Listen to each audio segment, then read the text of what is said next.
Well, the buying and selling of human organs hit home for Americans when the FBI recently arrested a New York man for trying to broker a kidney. But a CNN investigation shows that the organ trade, it's big business around the world. Drew Griffin of CNN's Special Investigations Unit, he's joining us. And Drew, it seems like Israel may be a point where all of this meets. Yeah, it certainly is a crossroads, but this is happening all across the world, Suzanne, where desperate patients seek body parts from desperate people who are willing to sell them. In this Tel Aviv hospital room, you can see just how desperate some Israelis are for kidneys. Ricky Shay's mother is nearly unresponsive, blind. Her diabetes slowly killing her. She's been on a national kidney waiting list for years. Sitting beside her, Shay's father, Yechezkel, also a diabetic, who decided not to wait for a kidney of his own and took matters into his own hands. And my father didn't want to be like my mother. So in April, Yechezkel cut a deal with a man who buys and sells kidneys, a kidney broker, who for $100,000 promised new life. The broker? Yes, the broker is not, he's a killer. He went to him and suggest him that for 2 days he became a new man.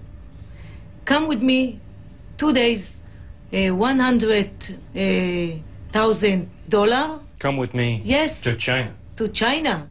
Once in China, Shay says her father was taken to a rural hospital. A teenage girl was waiting there, the broker paying $5,000 for the kidney that would go to Yechezkel. The surgery went poorly. Shay captured these images on her phone of her father in what she described as a filthy hospital. The donor, Shay says, died shortly after surgery. No one knows why. She was 18 years. She was just a child. And I understood that they gave him $5,000 for her kidney. She died. The broker has yet to face any sanctions. Until just last year, the entire transaction was not only legal in Israel, but some state-sponsored health insurance actually paid. Nancy Shepard-Hughes studies the organ trade and says Israel has become a sort of ground zero for both legal and illegal transactions. Shepard-Hughes says that as medicine mastered the science of kidney transplant, the numbers of procedures grew. But in Israel, so too did the belief the best way to treat kidney disease was to find a new one.